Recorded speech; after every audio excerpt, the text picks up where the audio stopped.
Booster d'efficacité, c'est pour toi, entrepreneur, qui veut découvrir les moyens pour vivre un business plus productif. Dans chaque épisode, moi, Fabien Muselet, je traiterai d'un sujet seul ou accompagné de personnalités inspirantes pour explorer avec toi les stratégies et les outils pour améliorer ton temps et ta rentabilité. Je te souhaite une super écoute en notre compagnie. Hello et bienvenue dans ce nouvel épisode de Booster d'efficacité de cette saison 3 remplie de pépites d'entrepreneurs.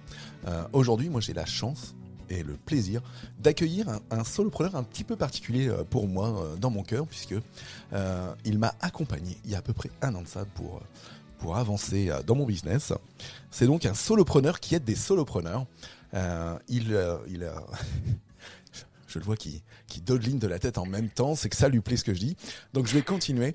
Donc un solopreneur qui aide des solopreneurs donc à se décoincer, en particulier en mindset et en stratégie. J'ai donc l'immense plaisir aujourd'hui d'accueillir Raphaël Torel. Bonsoir Raphaël. Bonsoir Fabien, quelle introduction décidément. Je vois que tu es en train de devenir un grand pro du podcast et cette voix m'enchante déjà. Bah écoute, alors j'ai eu dans mon premier épisode Gaël Régnier, un grand spécialiste du copywriting qui adore qu'on fasse des podcasts ensemble parce que je titille les tympans avec mon micro. Donc j'espère que je pourrai te titiller les tympans de toutes mes questions aujourd'hui. Avec grand plaisir. Alors, Ça commence très fort. Mais toujours il faut. Raphaël, en tout cas, alors je le redis, je suis super content de t'accueillir aujourd'hui. Raphaël, alors je l'ai dit, tu es coach, tu es solopreneur. Est-ce que tu veux bien, alors je dirais, te présenter selon toi, comment tu as envie de te présenter, avant que j'aille chercher ce que tu n'as pas à présenter? Avec grand plaisir. J'ai comme l'impression que je vais me faire coacher ce soir. Je ne sais pas ce qui se passe, mais C'est pour essayer une d'inverser intuition. c'est pour inverser nos Exactement. rapports. Avec tout ce que je t'ai fait subir pendant 3 mois de coaching, là tu vas te venger en fait. J'ai compris. C'est ça. Euh, Écoute, me présenter. Bah oui, donc moi, comme tu l'as dit, je suis coach depuis, ça fait un petit peu plus de 3 ans maintenant, quasiment 4, à plein temps en tout cas. Voilà, moi j'ai un parcours avant ça qui était assez traditionnel. J'ai grandi à Paris, j'ai fait une prépa, une école de commerce, enfin, un peu le parcours attendu, disons. Euh, C'est-à-dire, j'ai toujours un, on t'a forcé à faire ça? non, ah non, on m'a pas du tout forcé, hein. Au contraire, c'était de mon plein gré, mais bon, voilà, c'était un parcours, disons, assez safe, quoi. C'est-à-dire, Ouais. pour me maximiser le nombre d'options que j'aurais à la sortie d'école, ne sachant pas trop, comme la plupart des gens de 20 ans, ce que je voulais faire. Et donc voilà, après ça, j'ai commencé une carrière, enfin, dans le marketing et la communication, qui était un domaine qui m'intéressait, euh, et qui m'a très vite emmené à New York, où j'ai passé 7 années de ma vie. Donc ça a été très formateur et très chouette expérience. Voilà, j'ai été amené assez vite à gérer une équipe puis un bureau. Et donc ça m'a appris toutes les problématiques justement de gestion d'équipe et de croissance professionnelle que je traite Ouais. depuis en coaching avec certains de mes clients. Et puis voilà, en fait, la transition s'est faite en fait assez naturellement après quelques années là-bas. Je me suis rendu compte que le monde de la pub dans lequel j'évoluais me branchait plus tellement et que j'y voyais plus énormément de sens, en tout cas dans ma trajectoire perso. Et donc j'ai Mhm. commencé à m'intéresser au coaching vu que la partie de gestion d'équipe et de croissance humaine plus que business, c'était ce qui m'intéressait le plus dans mon travail. Et puis voilà, un jour j'ai décidé de faire le grand plongeon, de partir, m'installer en Espagne où je vis actuellement, de Mhm. me former au coaching pendant un an et d'accompagner très vite après ça des entrepreneurs dans la croissance de leur business, comme tu l'as très bien dit tout à l'heure, à la fois en travaillant la stratégie qui leur convient le mieux pour avoir un business qui leur ressemble, et leur mindset pour pouvoir affronter tous les obstacles inévitables, comme tu le sais bien, d'une vie d'entrepreneur, et les Oui, il n'y en aborder a pas tant que plutôt ça, avec des obstacles. Il n'y en a pas Non, bah beaucoup non. des obstacles sur le chemin. Alors ça se saurait. Non, Ça non, se c'est vrai. saurait. Ça se saurait s'il n'y avait pas besoin de L'entrepreneuriat, tronçonneuse ou autre pour tout déchirer sur le chemin. Euh, exactement. Donc voilà un peu la version courte de ce qui m'est donc ça, amené c'est la aujourd'hui. version courte. Donc la version courte, donc Paris, de parcours classique, New York, alors entre deux, alors, donc boîte de com, et auparavant il y a eu du quartier, il me semble. Avant, Ah oh ouais, là là, tu es très bien c'est informé, dis quoi donc, ces sourcils? C'est quoi ces ça sourcils sent là? le Ça sent stalking sur la mon mauvaise. profil LinkedIn. Entre Euh, autres, entre autres. ouais. Il y a eu du quartier, effectivement, Hmm, j'ai fait une année de césure quand j'étais en école de hmm. commerce où j'ai travaillé pendant un an dans des boîtes de luxe en marketing. Voilà. C'était histoire de me passer l'envie et je me suis assez vite rendu compte que c'était en Ok, fait pas donc fait ça pour moi. c'était voilà, c'était pour aller découvrir ce monde et puis tout de suite passer à autre chose. Donc du coup, ce départ à New York. Du coup, sur ces 7 ans, alors sur lequel tu gravis à minima 2 échelons dans ce que j'ai pu pimper sur ta fiche LinkedIn tout à l'heure et sur ton site internet et dans tout ce qu'on a déjà pu échanger ensemble. Euh, Mhm.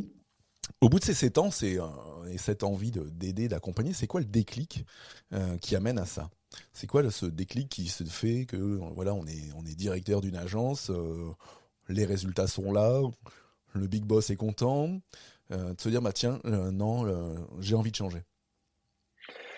Écoute, en fait, plus qu'un déclic, ça a été quelque chose d'assez graduel. Tu vois, c'est-à-dire c'est quelque chose qui, moi je dirais que c'est un process qui s'est fait sur 1 an et demi, et qui mélangeait en fait pas mal d'influences différentes. Tu vois, il y avait des questions très terre à terre, disons, de volonté de revenir en Europe, et du coup de me dire, bah, tant qu'à faire, autant commencer une aventure professionnelle totalement nouvelle, vu que j'ai à peu près fait le tour de mon ancien travail.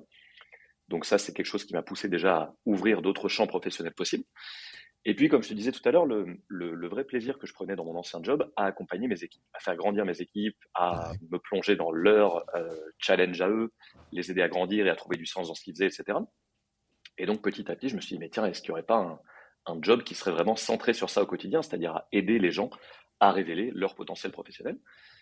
Et donc voilà, ça a fait son chemin. J'ai parlé à quelques amis coachs. J'ai une amie qui m'a offert un bouquin sur le coaching qui m'a beaucoup parlé. Petit à petit, je me suis dit, ah tiens, en plus, je viens d'un background familial où mes deux parents sont thérapeutes. Je baigne un peu dans le monde de l'accompagnement depuis longtemps. Et donc voilà, l'idée a petit à petit germé. J'ai fait quelques séminaires en présentiel, des programmes de développement ouais, personnel, etc. Et je me suis dit, ouh, je sens que j'ai une carte à jouer et un truc qui m'appelle, ouais. Il qui y est avait pas cette, très rationnel, mais que je sens, quoi. Tu vois. en fait, c'était cet aspect où je dirais, où dans la transition professionnelle et c'est cette quête de sens qui commence à titiller alors. Absolument. Hmm. À 100%. C'était ouais, une remise en question, ne voyant plus trop de sens dans mon ancien travail, tu vois, d'aider des annonceurs qui faisaient déjà des milliards d'euros de chiffre d'affaires à en faire encore plus, ça n'avait plus tellement de sens pour moi. Hmm. Et, et donc, du coup, ben ouais, quête de sens en me disant vraiment, si j'écoute mes envies, quel impact est-ce que j'ai envie de laisser sur cette planète? Et je me suis dit que cet impact-là, c'était vraiment d'inciter à l'entrepreneuriat, qui est, je trouve, une aventure merveilleuse, et dans laquelle j'étais moi-même en train de me lancer, et surtout d'aider des gens dans l'aventure de la connaissance de soi, qui pour moi Hmm. est la base non seulement de l'entrepreneuriat, mais d'une vie épanouie, euh, tout simplement. Et donc Ouais. voilà, ça s'est mis en place petit à petit. Ouais. Alors du coup, il y a une question qui me vient par rapport à ce que tu viens de dire et à cette volonté d'aller dans le coaching. Et tout à l'heure, tu parlais de cette appétence à aider ton équipe, à faire grandir ton Ouais. équipe. En fait, qu'est-ce qui fait qu'aujourd'hui, tu es devenu du coup plutôt coach donc de solopreneur, donc de personnes individuelles, et pas coach Mhm. d'équipe par exemple, parce que c'est une autre voie dans le coaching.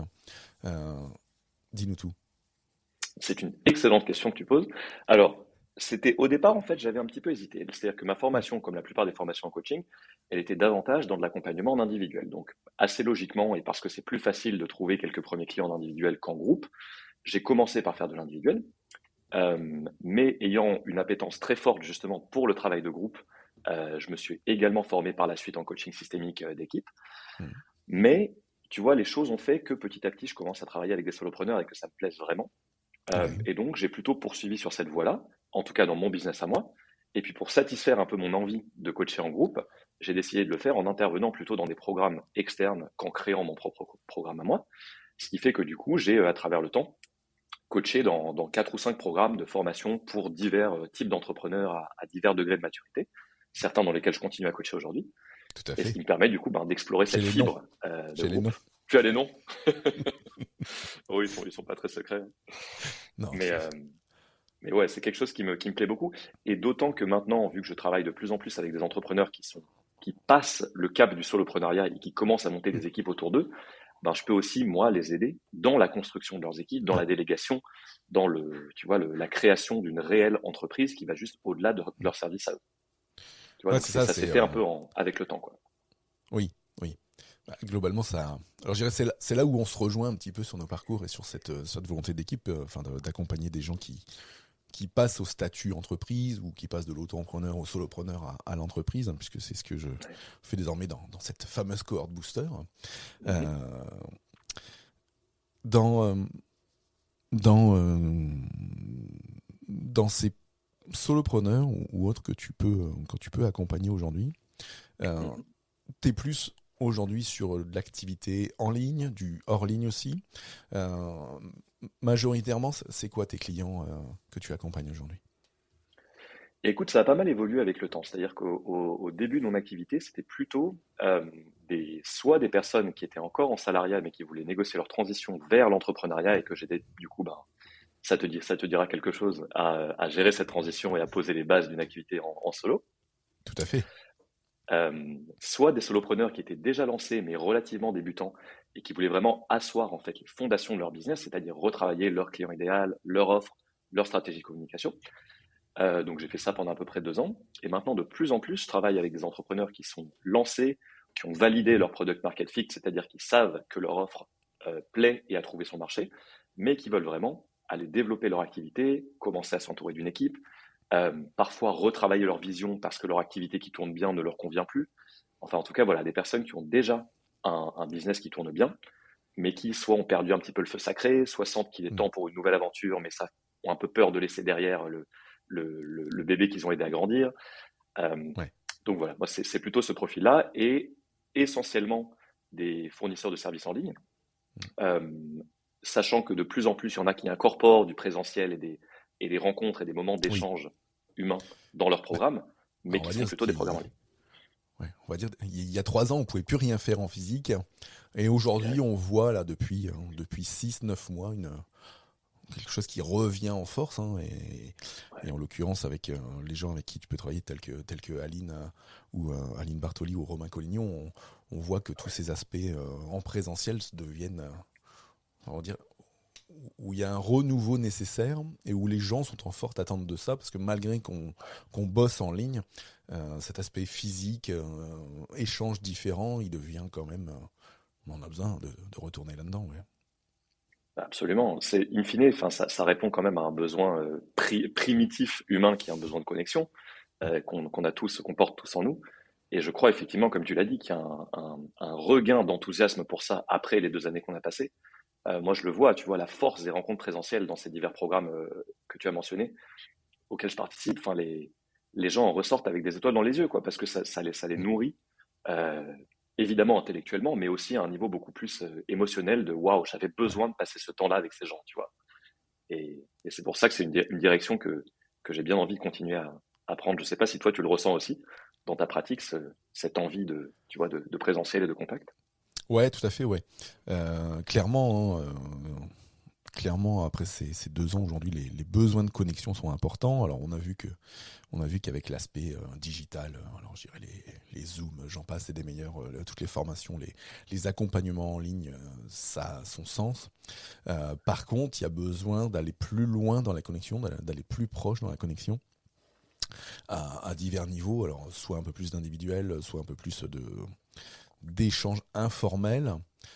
Et du coup, dans tous les programmes qu'on peut voir et qu'on peut animer tous les deux, il est clair que cette casquette physique, elle vient rajouter des choses différentes dans le partage, dans la connexion euh, et dans le faire grandir en fait. Puisque globalement, du coup, tu fais grandir la personne, non pas que sur l'aspect, je dirais, technique Mhm. du business, mais aussi dans l'aspect personnel, soft skills et compagnie. Ouais.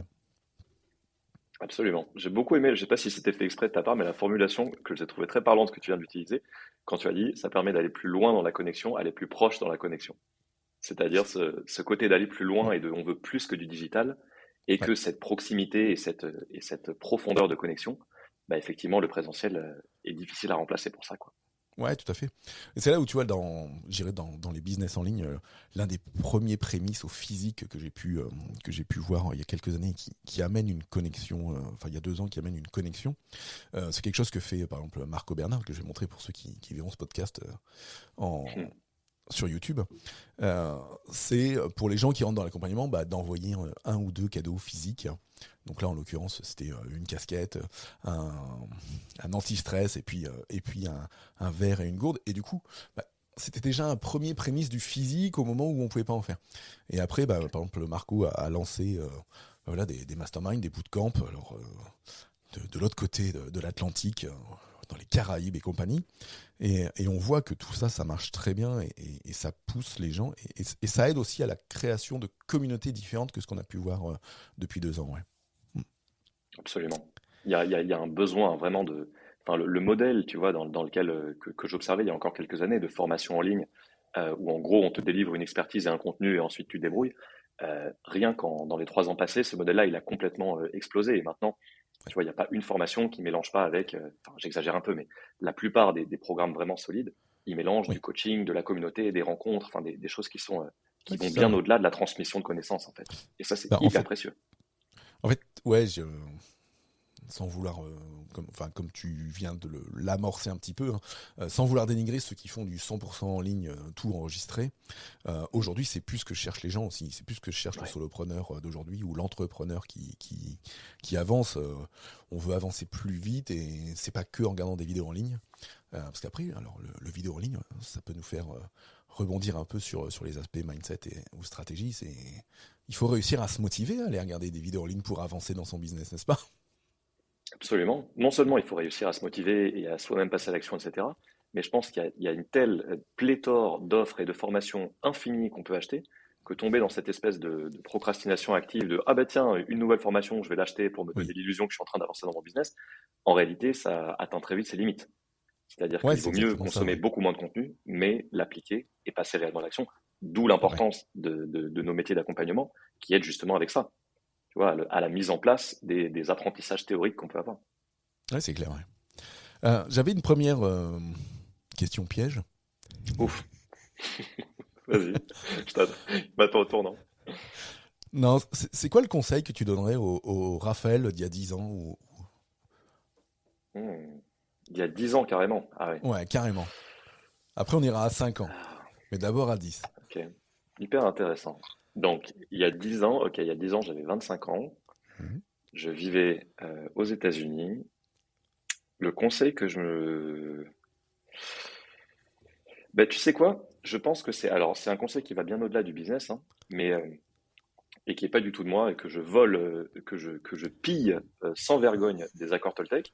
Mhm. Mais ça aurait été d'arrêter de prendre tout ce qui t'arrive personnellement. C'est-à-dire à la fois dans la vie, au travail, etc. euh, de, je lui dirais, arrête de te Mhm. laisser déborder par toutes les interprétations que tu fais de toutes les choses qui t'arrivent dans la vie. C'est-à-dire souvent, il se passe des choses qui ne nous concernent pas et qu'on interprète comme des choses qui peuvent nous freiner.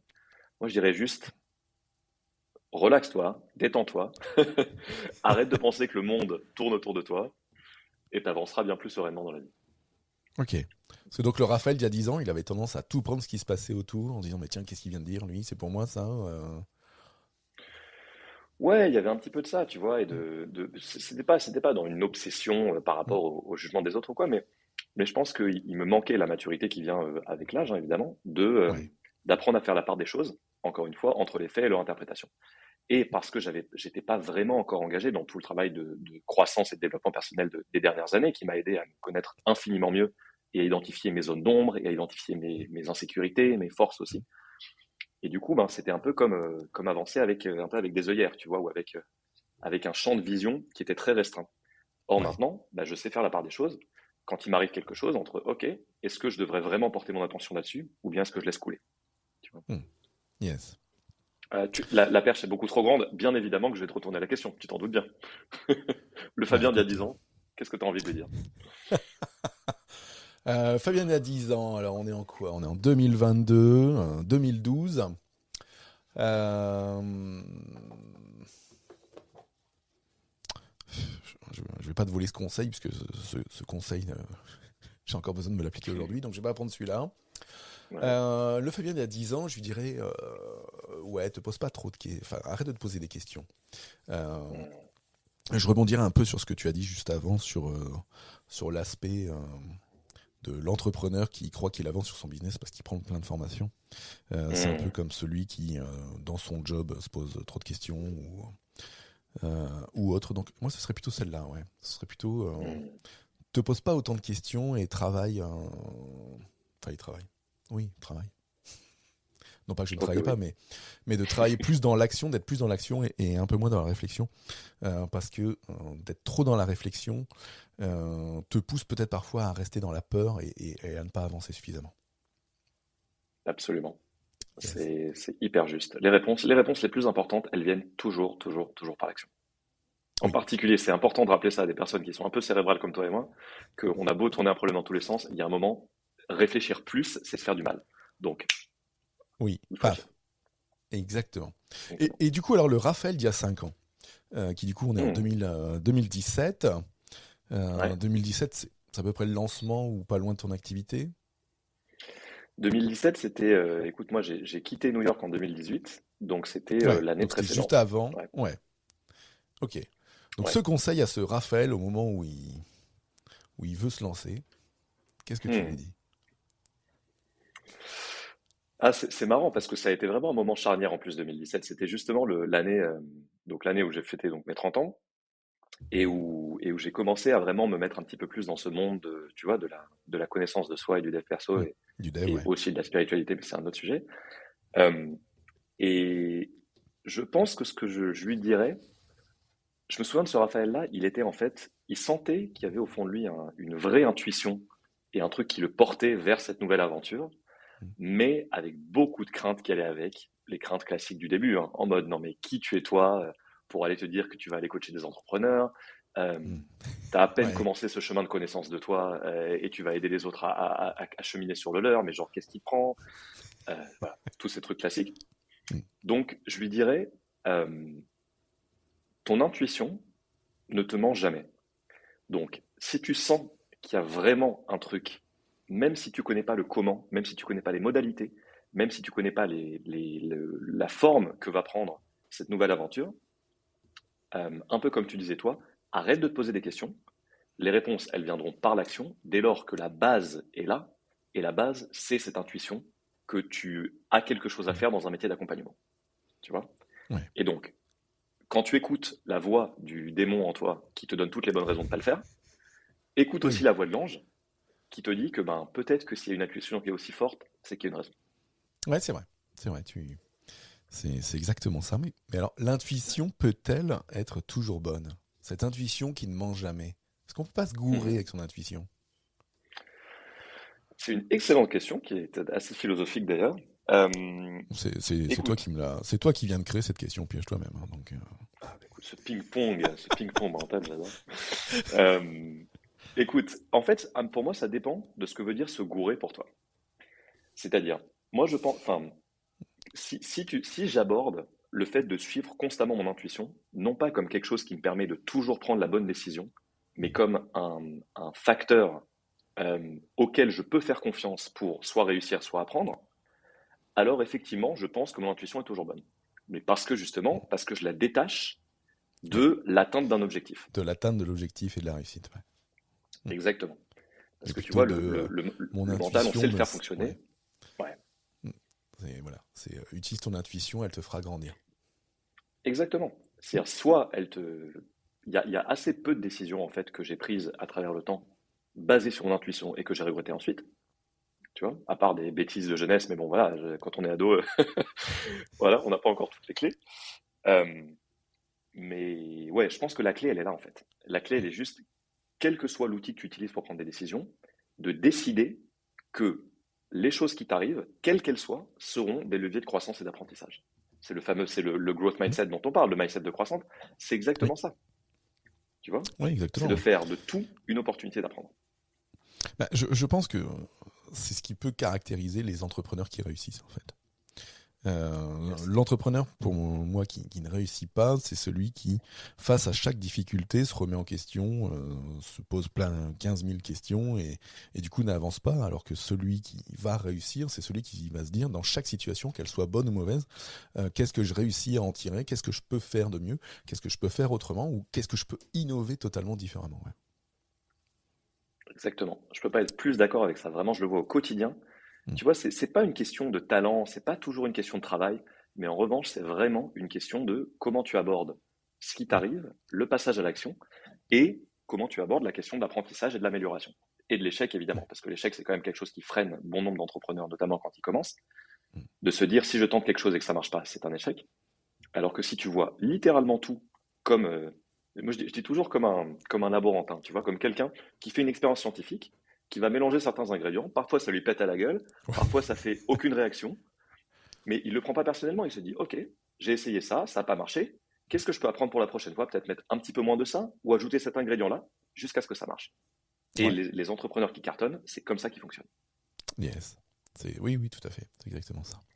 Alors, du coup, dans ces entrepreneurs qui cartonnent, ou même, je dirais, à l'extérieur de ces entrepreneurs qui cartonnent, est-ce qu'il y a des gens, des personnalités qui t'ont marqué et qui marquent aujourd'hui ton parcours d'entrepreneur à toi? Hmm. Des personnalités, tu veux dire dans le monde, dans l'entrepreneuriat ou pas nécessairement? Pas nécessairement. Hmm. Alors ça, je vais te demander une petite seconde pour y penser parce il y a beaucoup de réponses qui viennent en tête. Ouais. Alors, l'intuition Euh, étant la bonne, c'est quoi les ouais. premières qui sont arrivées? Alors écoute, les personnes qui m'inspirent, alors c'est un truc totalement random hein, Hmm. que je vais te dire, et c'est pas du tout une personne connue ni une personnalité, mais c'est quelqu'un qui a eu un grand impact sur ma vie. Ouais. C'est en fait la personne qui a créé le master que j'ai suivi de coaching Mhm. en Espagne. Je vais dire pourquoi elle m'inspire autant. Parce que elle est coach depuis 20 ans, c'est une excellente coach. Simplement, le coaching en Espagne il y a 20 ans, je te laisse imaginer que c'était pas du tout aussi démocratisé que maintenant, Oui. même s'il reste encore beaucoup de chemin à faire. Mais en fait, elle avait une telle intuition, justement, on en revient à l'intuition, que le coaching avait sa place dans le monde du Hmm. business et que c'était pas deux choses qui étaient séparées, notamment le travail sur le mindset et le business, que du coup, elle s'est battue jusqu'à réussir à créer dans une école de commerce, qui est quand même Ouais. tu vois, Oui. un truc très typique Où est-ce que je veux dire un des de lieux quand cadre. même, voilà, le cadre, le technocrat schmurz, Voilà, le, exactement. même si Voilà, on non, t'apprend le marketing, la finance, et pas grand-chose d'autre, tu vois. ouais, tout à fait. Et, et donc, elle s'est battue jusqu'à réussir à faire créer justement un master en coaching, intelligence émotionnelle et développement du Mm. leadership, qui est le programme que j'ai rejoint, parce qu'elle avait en elle cette flamme et cette intuition qu'elle pouvait réhumaniser un petit peu le monde du Ouais, business grâce à des techniques de coaching. Et ça, pour moi, c'est super inspirant parce que justement, ça m'a aidé aussi, moi, à faire ce pont entre coaching et business, qui est le cœur de mon activité aujourd'hui, euh, et à voir que même s'il y a des obstacles ou des tu ne devrais pas, ou des c'est une idée de fou, etc., s'il y a un truc qui te porte là-dedans, fonce. Tu mm. vois. Ouais, ouais. Ça, Ok. c'est ouais, une personne ouais, Mm. qui m'a vraiment beaucoup inspiré. Elle. Je pourrais t'en citer beaucoup d'autres, mais je pense pas qu'on ait une tonne de temps. Non, mais nous serons dans les temps, très cher. Ouais. Et toi alors? En termes de personnalité, je sais que tu te nourris aussi beaucoup de lecture, d'inspiration autour de toi. Est-ce qu'il y a certains parcours qui t'ont plus inspiré que d'autres? Nous n'aurons pas le temps. Ok, ce sera pour un deuxième épisode. Oui, on fera un deuxième épisode et je te laisserai me reposer cette question-là. Euh, Avec plaisir. non, parce que pour les auditeurs qui nous écoutent ou qui nous regardent, Raphaël a un rendez-vous après. Et donc, je suis le gardien du temps, tout comme je suis le gardien de la productivité là-dedans. Je ne suis pas le Oh, king de la productivity pour rien là-dedans. cette transition merveilleuse. J'adore. Euh, Moi, une question que on est, euh, on est à la fin 2022, à Mhm. l'aube 2023. C'est quoi pour revenir, je dirais, sur un aspect plus proche, c'est quoi ton bilan de ton année écoulée? Du coup, après ces quelques années en tant que coach. Et Mhm. du coup, c'est quoi tes objectifs pour l'année prochaine, pro ou perso? Ou pro et Mhm. ou perso? Et où? Ouais, c'est souvent un peu mêlé. Mm. Écoute, mon bilan de cette année, ça a été une année qui a été très riche en nouveautés et en nouveaux challenges justement, et en ces fameuses sorties de zone de confort qui sont un peu galvaudées, mais qui, pour le coup, me parlent vraiment. Écoute, c'est une année qui a été vraiment chouette pour moi, où j'ai consolidé vraiment mon activité de coaching individuel en travaillant avec des clients qui me branchent de plus en plus, euh, et où je me sens vraiment dans ma zone de génie, dans l'accompagnement de ce profil-là de personnes. Mm. Et puis, comme je t'en faisais part tout à l'heure, un vrai plaisir que je prends à accompagner des groupes de plus en plus, notamment au sein du Mastermind Oui. 67 de Romain Ouais. Collignon dont on parlait tout à l'heure, mais aussi d'autres programmes. Je sens ça me permet, tu vois, moi, de trouver cette nouveauté et cette diversité qui est importante pour moi en adoptant un peu ces diverses casquettes, tu vois, Ouais. d'animateur, facilitateur, coach, mentor, toutes ces choses Ouais. que j'aime bien mélanger pour les mettre au service de mes clients. Et donc, du coup, ben voilà, j'ai eu la chance d'avoir des endroits où faire ça. Oui. Euh, et c'est une très très belle aventure qui va continuer l'an prochain et s'étendre et me donne des idées du coup aussi pour la suite en termes de Ah, voilà de possible création d'un programme de groupe quand le moment sera le bon. c'est Spoiler. noté. C'est noté. Euh, et puis ouais, écoute, c'est une année où j'ai beaucoup appris, où j'ai beaucoup travaillé. Euh, donc l'an prochain, je pense mettre un focus un petit peu plus grand sur le fait de créer des plages chaque semaine de déconnexion. Je me rends compte que c'est important pour moi De plage de de remettre déconnexion, c'est ça? de déconnexion, ouais. Ouais. Tu vois, ou Ok. de reconnexion, t'appelles ça comme tu veux, mais en tout cas Enfin, de d'activités qui me déconnexion du permettent de me business pour te reconnecter à voilà, toi. Ouais. exactement. Ouais, C'est c'est quelque chose qui est super important pour toi et pour te connaître depuis un an et savoir le ouais, nombre de voyages que tu peux faire, de hyper important. promenades par-ci, de promenades par-là. Ouais, ça reste ta bulle d'oxygène pour repartir de plus belle. Ouais. Ouais, c'est vraiment important justement pour créer de l'espace. Tu vois, on est toi et moi dans des métiers qui demandent beaucoup d'espace mental et énergétique. Et le fait de accumuler beaucoup de ce que nous donnent nos clients, tu vois, et ce avec quoi on travaille, ben, si on ne fait pas un peu de vidange de temps en temps, Ouais. c'est très facile de se retrouver un peu débordé. Donc justement, moi j'aime créer des plages qui permettent, encore une fois, de faire un petit peu le vide, de se reconnecter à ses vraies envies pour s'assurer, et ça c'est vraiment important pour moi, qu'on n'est pas en pilote automatique, mais juste qu'on fait des choix conscients de là où on veut emmener son Ouais. business, et qu'on n'est pas dans une espèce d'inertie de genre, bon, bah ça fonctionne bien, donc je ne me pose pas de questions, tu Oui. vois.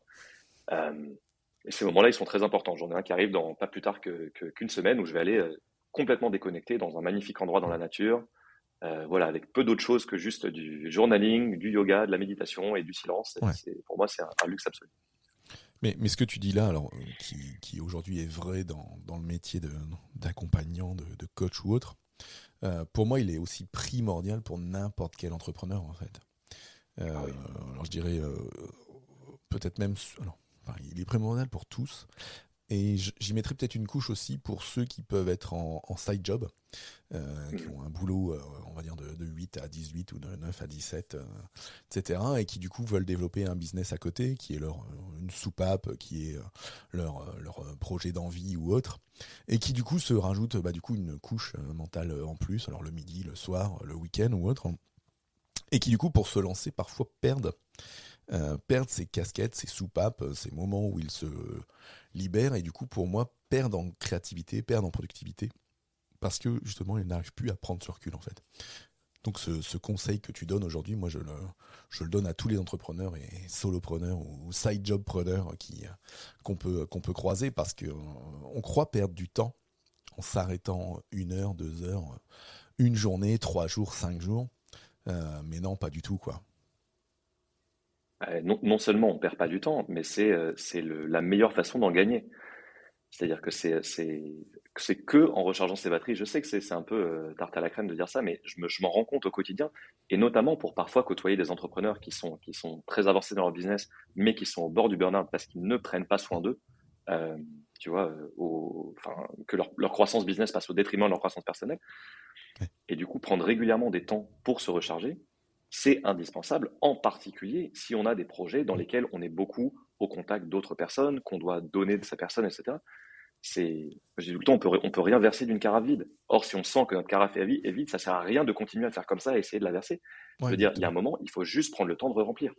C'est quelque chose d'indispensable. Donc oui, je te soutiens à fond là-dedans. De toute façon, enfin, pour moi, il y a un trépied indispensable aujourd'hui. Alors, je dirais, quel que soit le job, si on veut aller loin, Mhm. c'est gérer son temps, gérer son énergie et gérer son Ouais. attention.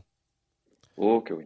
Ouais, c'est pour moi aujourd'hui, en 2022, dans ce monde digital et dans ce monde qui va vite, temps, énergie, attention, c'est les trois piliers à vraiment comment préserver et sur lequel il faut travailler si on veut aller loin dans le business. Ouais. 100%. Je te rejoins vraiment là-dessus et de plus en plus avec le temps parce que tu vois, dans les sphères entrepreneuriales, la tendance à utiliser l'argent et le chiffre d'affaires comme seule mesure de l'avancée du Oui, business, du succès, etc. Or, l'argent, en fait, c'est une ressource comme une autre. C'est-à-dire que c'est une ressource qu'on utilise, on investit, on en gagne plus, on réinvestit, etc. Sauf que, pour moi, c'est pas du tout la ressource la plus précieuse parce qu'elle fluctue énormément.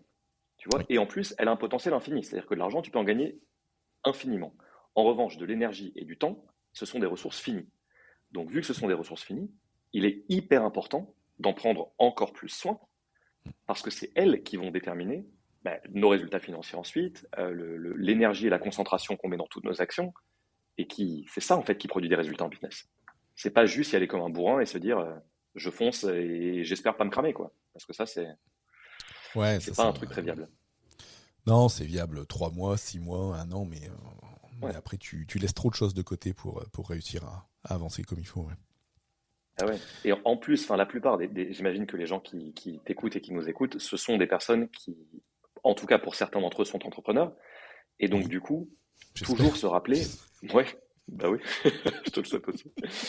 Euh, Sinon, on peut changer de sujet. Toujours se rappeler pourquoi on s'est lancé dans l'entrepreneuriat. C'est-à-dire que Mm. le concept de liberté qui revient dans 95% des cas quand on demande aux entrepreneurs pourquoi tu t'es lancé, hein, pour un désir de liberté, c'est évidemment pas que une liberté financière, mais c'est aussi une liberté pour moi d'utiliser son temps comme on le souhaite, Mm. une liberté de faire la part belle à sa vie privée aussi, Oui, à trouver un équilibre, d'une liberté aussi, ce que j'appelle une liberté émotionnelle, c'est-à-dire de prendre le temps de se remettre au contact de ses émotions pour ne pas être prisonnier d'elles et pas être toujours une réaction, tu vois. oui. Donc en fait, cette liberté, elle a plein de pans différents. La liberté financière n'est qu'un aspect. D'où l'importance Mm. vraiment de créer cette liberté qui, à mon avis, dépend aussi de ce que tu disais, le temps, l'énergie, le focus. Ouais. Tu vois. Mais en fait, oui. De toute façon, les gens qui partent dans la liberté, qui disent parler de liberté pour le fait de se lancer, euh, je dirais c'est la liberté d'utiliser ses ressources, l'ensemble de ses ressources, de la Mm. manière dont on en a envie. En fait, c'est ça ce besoin de liberté. Hein. C'est pas forcément la liberté financière ou la liberté temporelle, c'est la liberté de ses propres ressources et du coup de construire des choses avec ses ressources et de les utiliser comme on en a envie en fait. Absolument. Hmm. Petite, avant-dernière question. Euh, Ouais. c'est quoi, en vue de toi, à cette fin 2022, le piège majeur du solopreneur sur le marché? Un seul, comme ça, toi. Tu Ouais, m'obliges à faire des choix. oui, tout à fait. Ok. Le piège du solopreneur. Oh là là, il y en a tellement. Euh, Celui que tu rencontres peut-être le plus dans tes coachings ouais. ou Tu les dirais accompagnements plutôt de vie. pour des solopreneurs qui commencent, qui se lancent. Allez, allons-y pour cela. Ouais. Ok. Euh, Si c'est un seul piège, je te dirais le piège de penser que parce qu'il y a de la concurrence sur le marché, ça veut dire qu'ils n'ont rien à apporter. Mm. C'est-à-dire le fait de se dire, OK, il y a déjà plein de monde qui fait le même métier que moi sur le marché, tout a été dit, j'ai pas grand-chose d'original. En plus, vu que je me lance, j'ai peut-être pas une très grande confiance en mes compétences professionnelles, ni une très grande originalité pour l'instant. Donc, qu'est-ce que j'ai à dire? Tu vois? Mm. Or, même si tout a été dit, il y a des façons différentes de le lire. Il y a une Ouais. patte personnelle qu'on peut apposer. Il y a une personnalité différente qu'on peut appliquer à un discours qu'on connaît déjà. Et c'est ça qui fait la différence. Si tu regardes tous les entrepreneurs, enfin la très très grande majorité en tout cas, notamment dans le monde de l'infoprenariat, qui réussissent, c'est pas des gens qui ont réinventé la roue. Hein. C'est des gens qui ont Mm. apporté des solutions relativement banales, mais à des problèmes vraiment pressants des gens.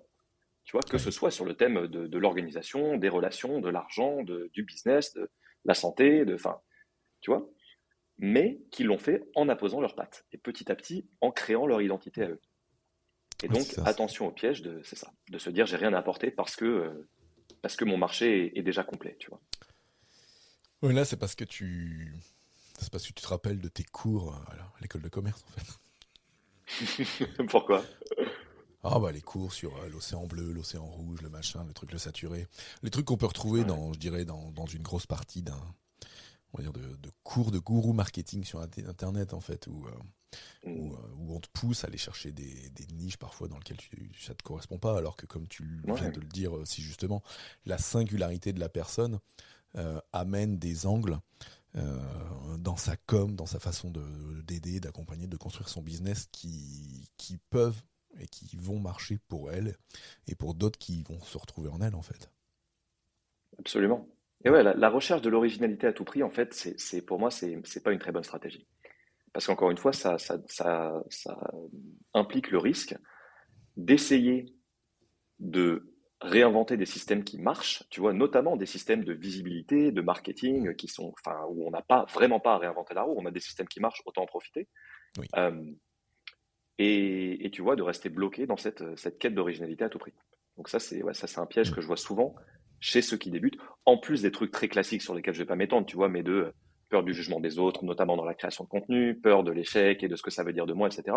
Donc, Oui. on en revient toujours à des problématiques de mindset, mais euh, ça, c'est un gros piège aussi au début, tu vois, de se dire, de se dire en gros que le monde est prêt à nous attendre et à nous critiquer dès qu'on tente quelque chose.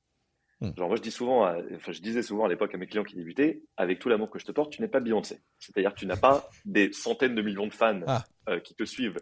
Et qui, ça, désolé, hein, Fabien, je sais que je casse une illusion que tu t'étais construite avec le temps.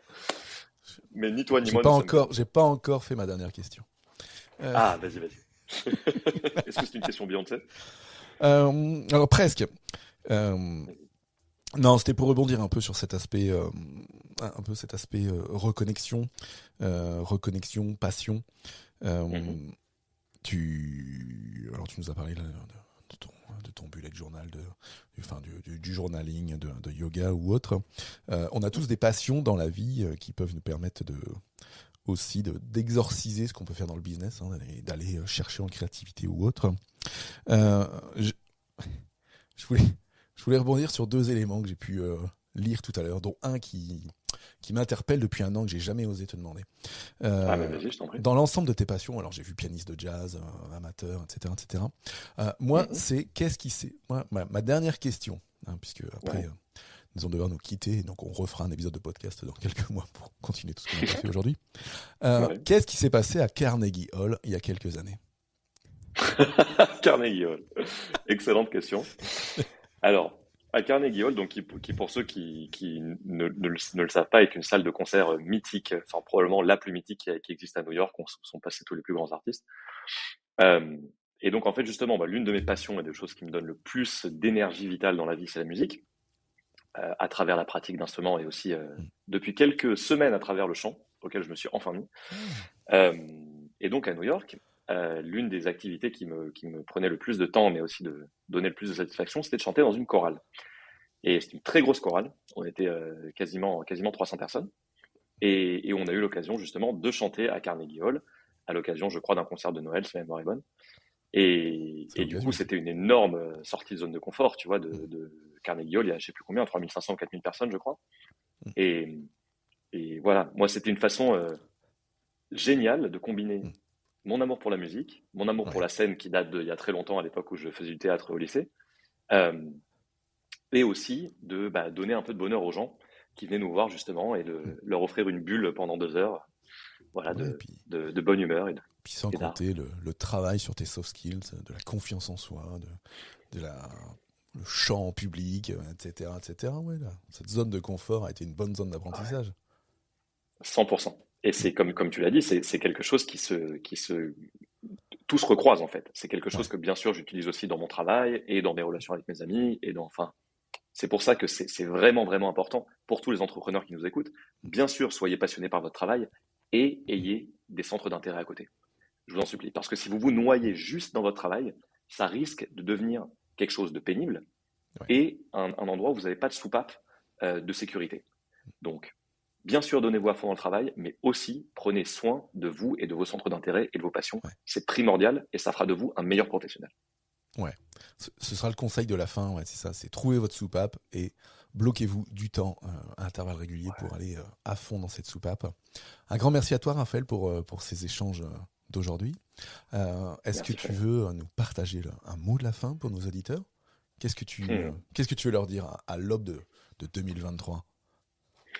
Eh ben, écoute, déjà de leur souhaiter de très belles fêtes, qu'elles soient dans la douceur et qu'elles vous permettent de vous ressourcer, ce qui est un très bon moment, la fin d'année, pour se reconnecter à soi. Continuez d'écouter Fabien Muget, Ah, très qui bien. décidément n'en finit pas de me surprendre par son talent, vraiment pour de vrai, hein.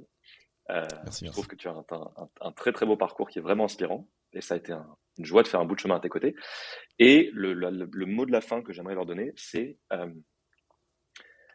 ne perdez jamais de vue que l'entrepreneuriat, avec tous ces obstacles, avec toutes les choses qui peuvent être difficiles dedans, c'est un chemin de connaissance de soi qui est absolument merveilleux si vous y mettez l'effort, justement, de travailler votre mindset à vous, d'apprendre, d'investir en vous, de vous former, de voir ça en fait comme un jeu, de voir ça comme une Mm. découverte pour y apporter un côté un petit peu ludique et Ouais. arrêter de se prendre autant au sérieux, ce qui arrive souvent dans le monde du business. Juste mettez du fun et du plaisir dans ce que vous faites, c'est ça qui vous permettra de tenir sur la durée. Yes. Donc du fun avec cette soupape pour être au taquet. Un grand merci encore Raphaël. Où est-ce que Merci. qu'est-ce que je mets en note de l'épisode? Où est-ce que les gens qui veulent suivre Raphaël Torel peuvent avoir des news fraîches à intervalles réguliers? Ben, écoute, je suis un très mauvais exemple de communication car voilà, je le fais de manière très irrégulière, étant bien occupé avec des clients actuels. Tout à fait. Mais vous Va pouvez falloir absolument déléguer, Monsieur Torel. Mais je sais bien, tu ne crois pas si bien dire, c'est à l'ordre du jour pour la première fois, donc c'est la préoccupation du moment. Il y a mon site internet qui, même s'il n'est Mm. pas méga à jour, vous donne une idée Ouais. voilà, de mon monde, raphaeltorel.com. Mm.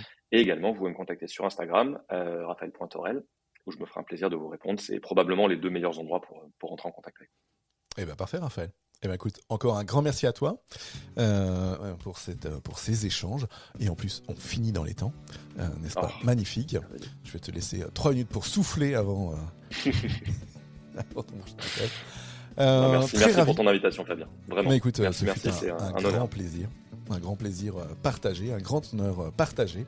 Je n'ai plus qu'à souhaiter à toutes et à tous qui nous écoutaient et qui nous regardaient, pour ceux qui nous regardent sur YouTube, moi de même, de très belles fêtes de fin d'année, puisque cet épisode sortira juste là, avant les fêtes. Donc, très heureux d'avoir été avec toi aujourd'hui, et à très vite pour de nouvelles aventures dans Booster d'efficacité. Ciao, ciao.